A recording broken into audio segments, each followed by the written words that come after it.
The distress signal.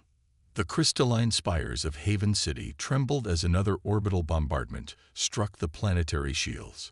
Highkeeper Lyria steadied herself against the ancient console, her silver-tinged skin glowing faintly with stress patterns.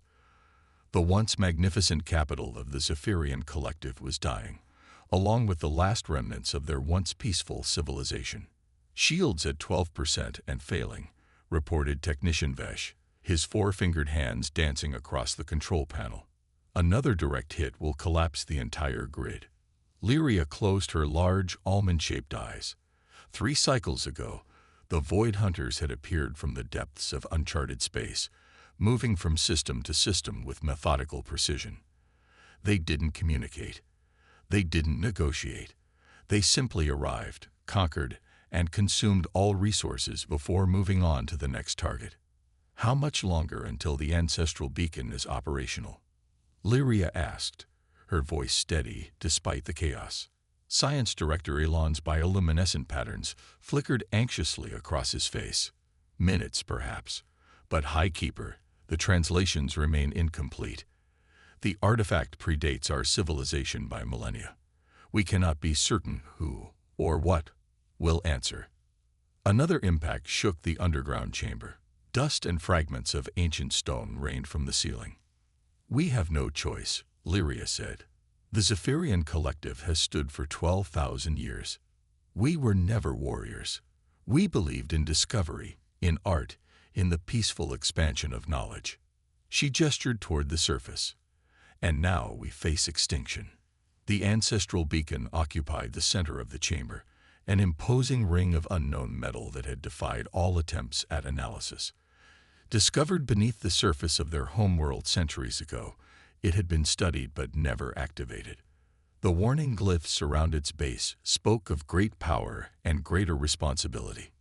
"We believe it was created by the Guardians," Elon said, referencing the legendary beings who were said to have seeded life throughout the galaxy. "If any of them still watch over this sector, they may respond."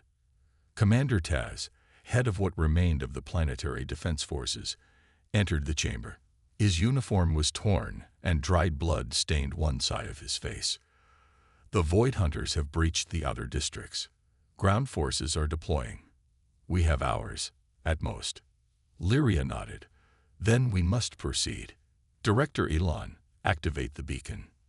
The science director hesitated only briefly before inserting a crystalline key into the control mechanism. The ancient device hummed to life, the ring beginning to glow with a soft blue light.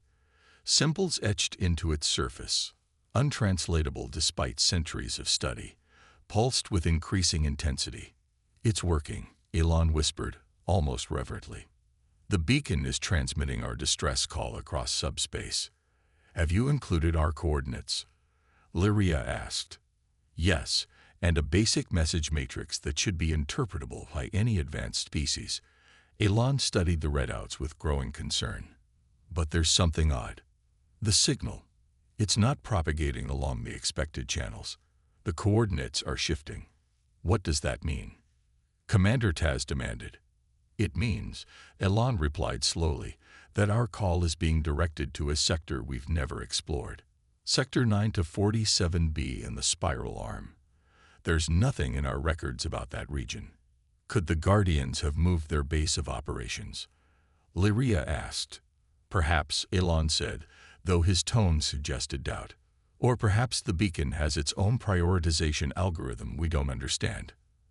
The ground trembled again, more violently this time. A large crack appeared in one wall of the chamber. "It doesn't matter now," Commander Taz said grimly. "The call is sent.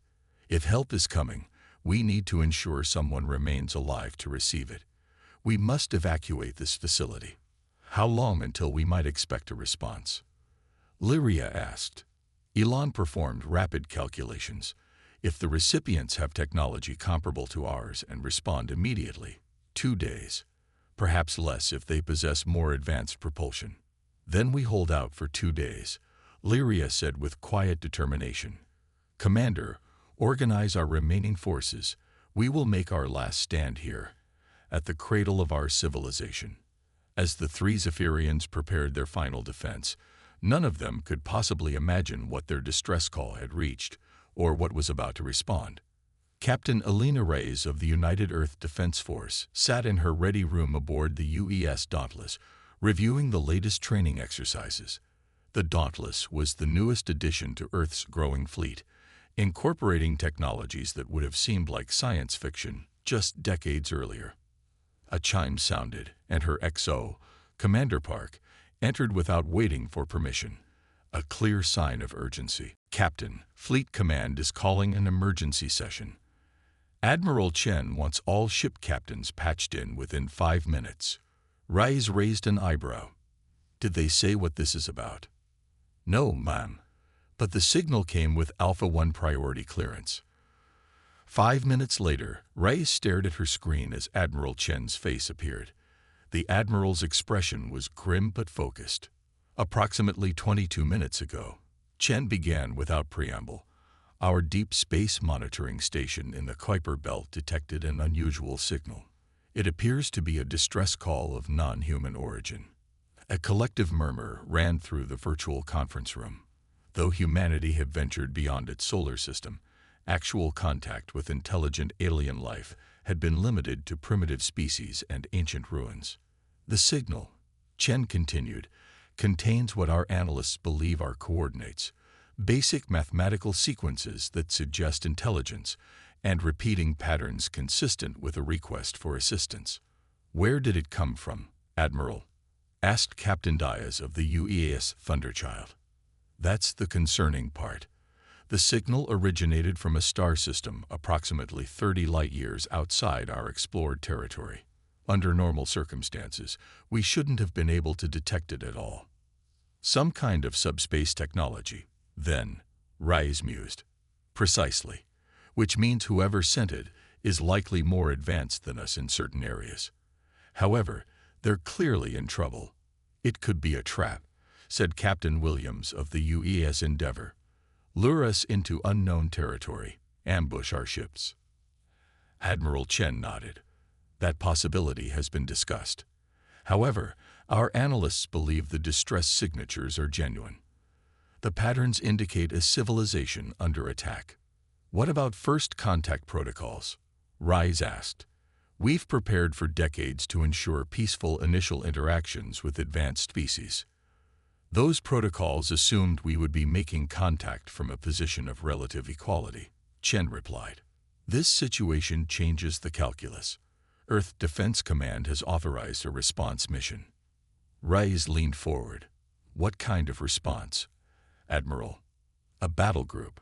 5 ships, the Dauntless, Thunderchild, Endeavour, Relentless, and my flagship, the Vanguard. We'll carry a contingent of Marines and first contact specialists. Williams looked skeptical. With respect, Admiral, if these aliens are under attack from a force powerful enough to threaten their civilization, what difference will 5 ships make? That depends on what we're facing, Chen replied. But humanity has never turned away from a cry for help, not when we could make a difference. He paused. There's another consideration. If whoever sent this signal is being conquered or destroyed, the victors might eventually find their way to us. Better to gather intelligence now than wait for a potential threat to arrive at our doorstep. Reyes nodded. The logic was sound. All ships will rendezvous at Jump Point Alpha in 12 hours, Chen continued.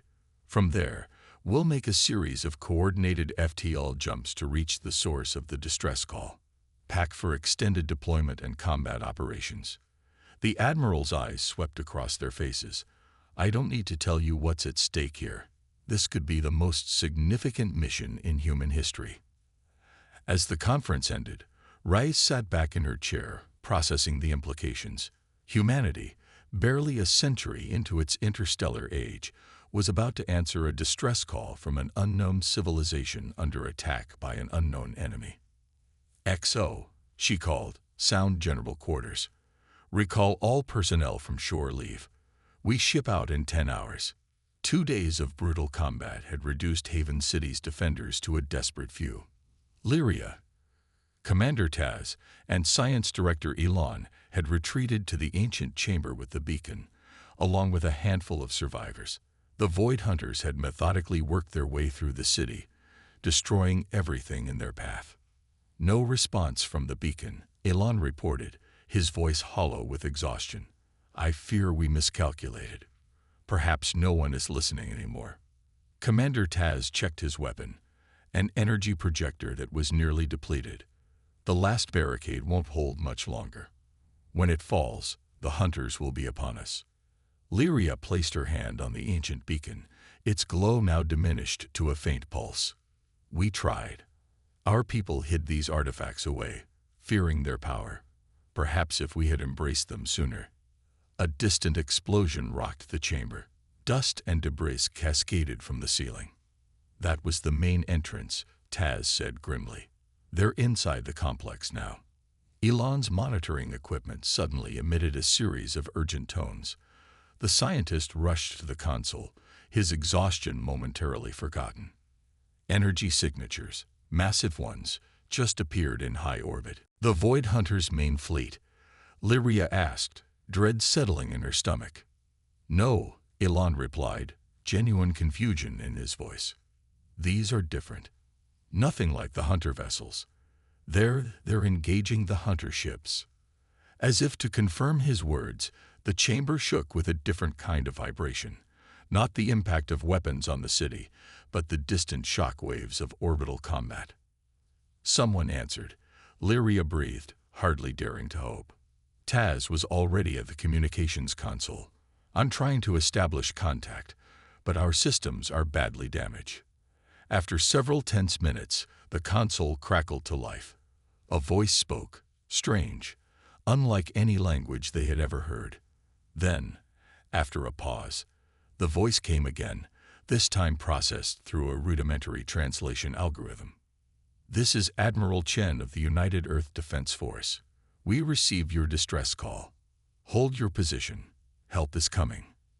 Lyria, Elon, and Taz exchanged bewildered glances. United Earth, Elon repeated. I've never heard of such a collective. Nor have I, Lyria said. But they're fighting the Void Hunters. For now, that makes them allies. Before they could respond, the sound of weapons fire echoed from the corridor leading to their chamber. Taz positioned himself at the entrance, raising his depleted weapon. Too late, he said. The hunters have found us. The massive doors to the chamber, already damaged from days of combat, began to glow red as the hunters applied cutting tools from the other side. Respond to them, Lyria ordered Elon. Tell these Earth beings where to find us. As Elon worked frantically at the communications console, Taz distributed the last of their weapons to the survivors. Stand ready. We may not survive, but we will meet our end as befits the Zephyrian collective. The doors began to melt inward, metal running like water. Through the growing opening, they could see the silhouettes of the Void Hunters, massive, armored forms with glowing blue visors. For the collective, Taz said, raising his weapon. The first hunter pushed through the gap, its armor scorched from previous battles. Taz fired, his energy weapon striking the hunter directly in the chest. The beam dissipated harmlessly against advanced shielding. The hunter raised its own weapon, and then jerked violently as something struck it from behind.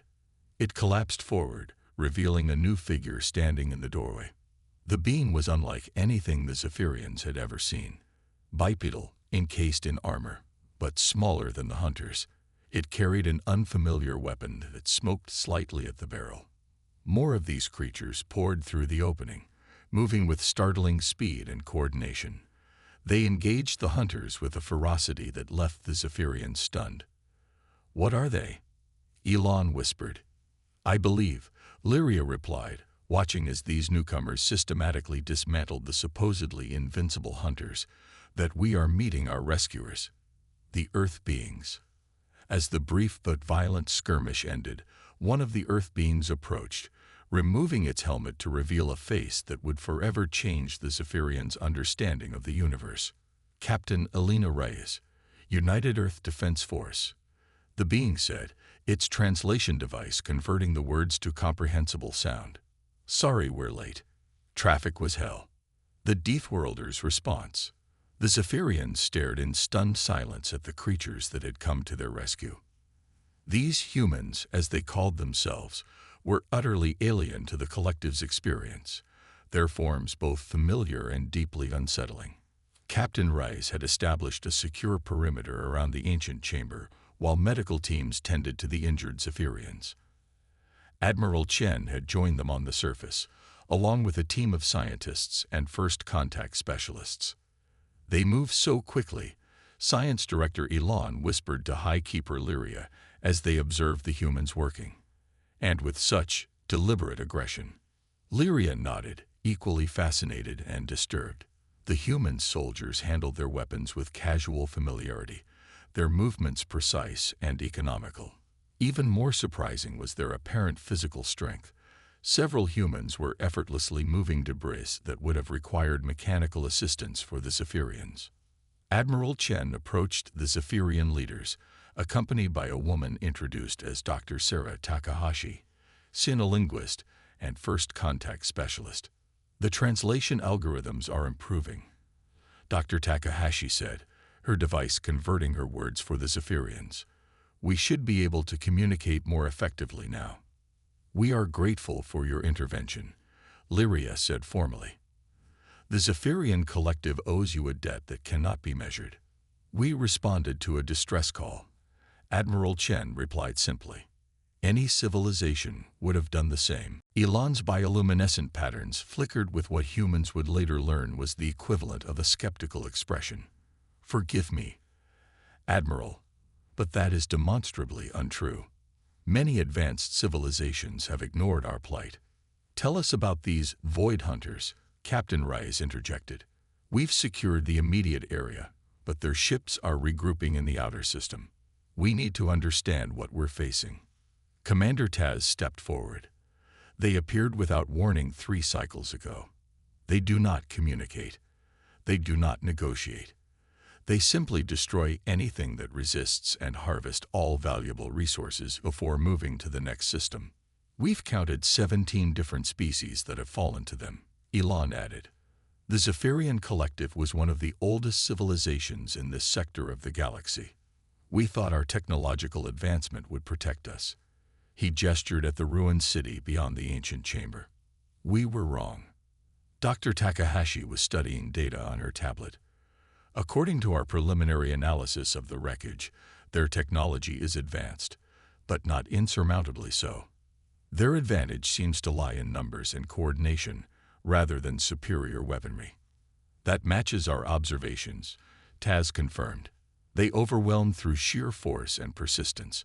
Their individual soldiers are not especially skilled, but they are numerous and well-armored." Admiral Chen nodded thoughtfully. "A hive mind, perhaps, or some form of networked consciousness." "We believe so," Elon said, "but we have been unable to disrupt their communications or interfere with their coordination." "What about their origin?" Rise asked. "Where did they come from?" "Unknown," Lyria replied. "Our astronomers detected unusual activity in the galactic void between spiral arms shortly before their arrival. Hence the name we gave them. But we know nothing of their motives or ultimate goals." A human officer approached and whispered something to Admiral Chen, who frowned. "It seems the hunters are adapting their tactics," he informed the group. "They've recalled all their ground forces and are positioning for a coordinated orbital assault. They're learning." "Then we must evacuate," Lyria said. "You have saved some of our people, and that is more than we hoped for. We cannot ask you to sacrifice yourselves against an enemy you've just encountered." Admiral Chen's expression remained impassive. "Captain Rice, what's the status of our defensive preparations?" "The Thunderchild and Endeavor have established orbital defense grids. The Relentless is conducting detailed scans of the Hunter fleet. The Vanguard and Dauntless are positioned to cover evacuation operations." Rice checked her tactical display. "We're as ready as we can be, Admiral." "Good." Chen turned back to the Zephyrians. "We're not going anywhere. The United Earth Defense Force doesn't abandon people in need. Lyria's large eyes widened further. Admiral, you don't understand. The hunters have destroyed entire civilizations. Your 5 ships, impressive as they are, cannot stand against their fleet. With respect, Highkeeper, Rice said, you haven't seen what our ships can do. Before Lyria could respond, Dr. Takahashi intervened. I believe there's a cultural misunderstanding here. May I speak freely, Admiral? At Chen's nod, she continued, addressing the Zephyrians. I think I understand your concern. You're worried about us because you're classifying us based on your galactic standards. But humans evolved in what you would consider extremely harsh conditions. Elon's patterns flashed with sudden understanding. You're Deathworlders. The humans exchanged puzzled glances. I'm not familiar with that term, Chen said. It's what we call species that evolve on planets with extreme conditions, Elon explained, his scientific curiosity momentarily overriding his fear. High gravity, aggressive predators, extreme temperature variations, natural disasters, intense competition for resources. You've just described Earth, Rice said with a slight smile. Exactly, Elon continued, becoming animated. Most intelligent species evolve on worlds with stable conditions and few natural threats. The Zephyrian homeworld has no predators larger than what you would call an insect. Our gravity is approximately 0.7 of your standard. We have no extreme weather events. This explains much, Taz said, studying the humans with new understanding. Your reflexes, your strength, your comfort with violence. These are adaptations to your world. More than that, Elon added, your ships, your weapons, they're designed by beings who evolved expecting to fight, to face danger. Most galactic civilizations develop technology to overcome nature, not to combat other beings. Admiral Chen processed this information. So you're saying that we have a natural advantage against these hunters? Potentially, Lyria said cautiously. But they still vastly outnumber you. Numbers aren't everything, Rise replied. And we're quick learners. As if to punctuate her words, the chamber shook from a distant impact. The orbital bombardment has begun, Taz reported after checking his instruments. Then we're out of time for discussion, Chen said decisively. Captain Rice, begin evacuation procedures. Get as many Zephyrians to the transport ships as possible. What about the ancestral beacon? Elon asked, gesturing toward the ancient device. We cannot leave it for the hunters. Chen examined the artifact with interest. Can it be moved? No, Elon said. It's integrated with the planet's crust, but perhaps it can serve one final purpose. What do you mean? Lyria asked.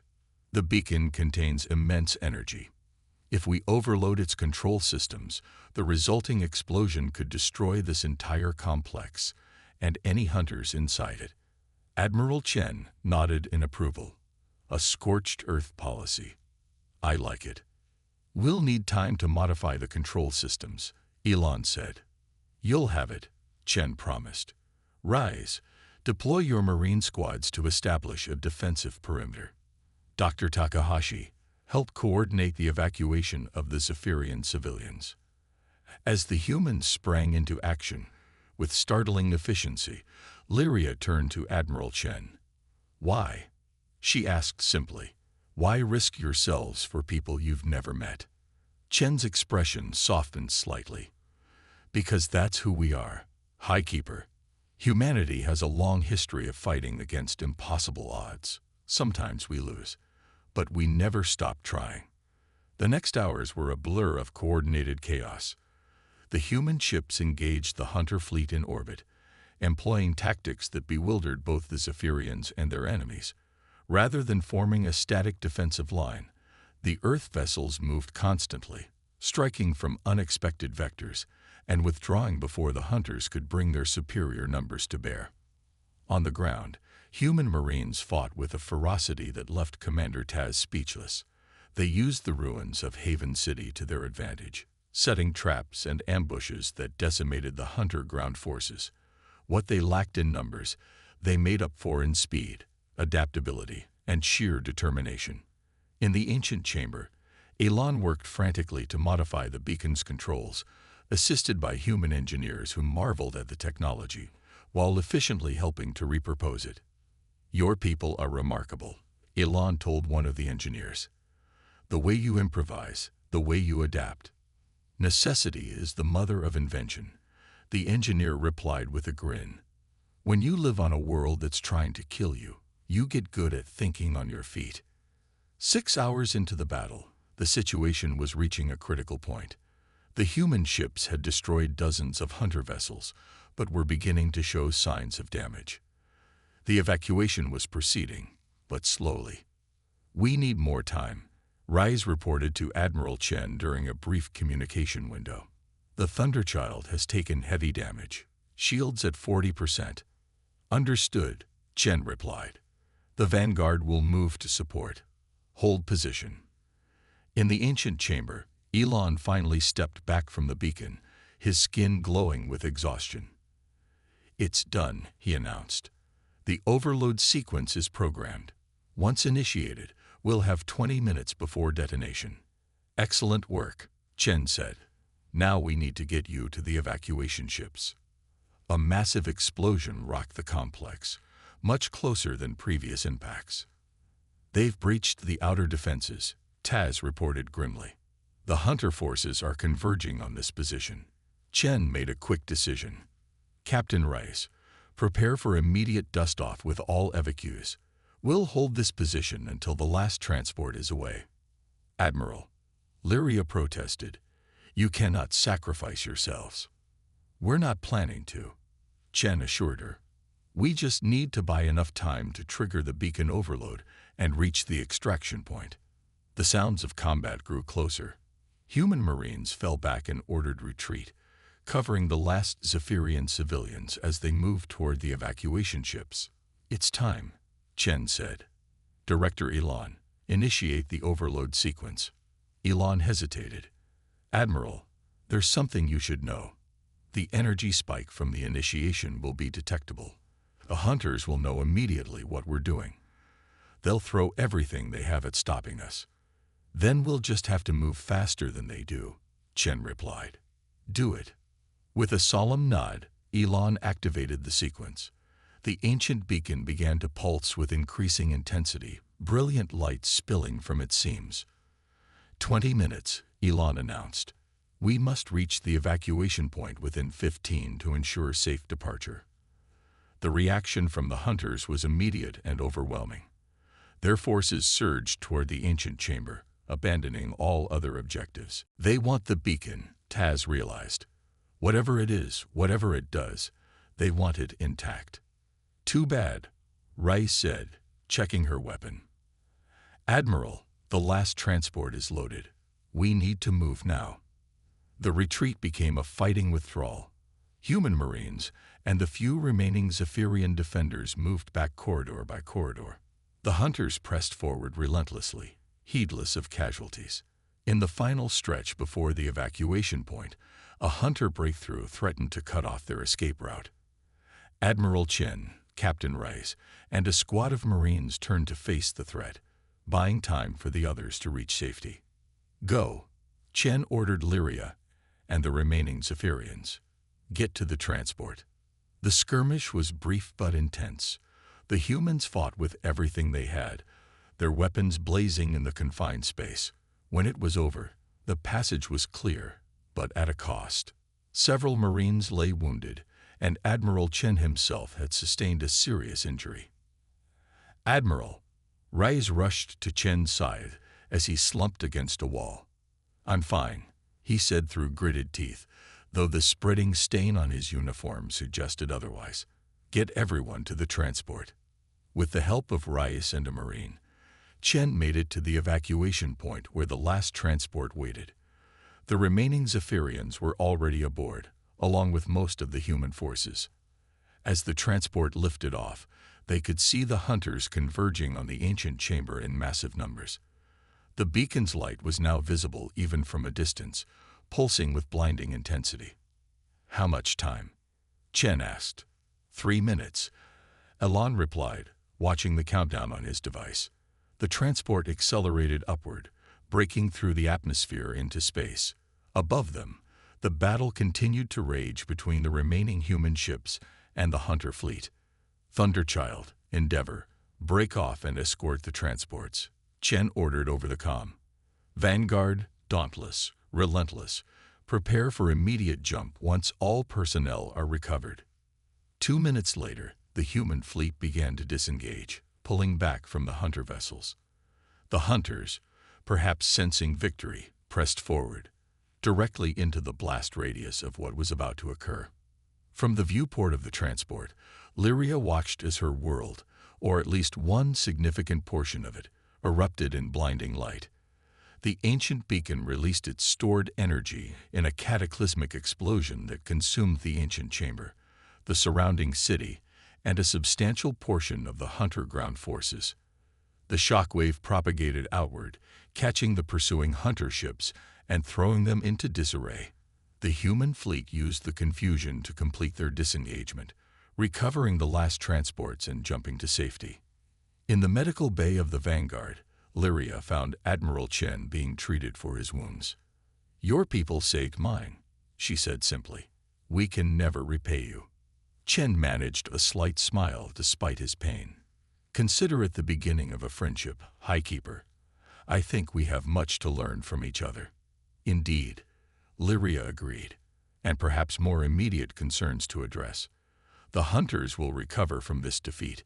They will continue their expansion. Then they'll have to go through Earth," Chen said with quiet determination, "and they'll find that Deathworlders don't take kindly to bullies." As the human fleet carried the survivors of the Zephyrian collective toward Earth, news of the encounter spread rapidly through human space. Humanity had answered a call for help and discovered a galaxy both wider and more dangerous than they had imagined. But they had also discovered that they possessed unique strengths, adaptations from their harsh homeworld that made them formidable even against overwhelming odds. The Zephyrians had sent their distress call hoping to reach legendary guardians. Instead, they had summoned something perhaps more valuable. Allies who knew what it meant to fight against the impossible and win. Throughout the galaxy, word began to spread of the species from the death world called Earth, beings who had struck back against the unstoppable Void Hunters. Some dismissed the stories as exaggerations. Others began to hope that perhaps the long retreat from the Hunters might finally be ending. And somewhere in the darkness between the stars, the Hunter Collective processed this new threat. Creatures unlike any they had encountered before. Creatures who fought with unexpected ferocity and skill. Creatures who called themselves human. The war had only just begun.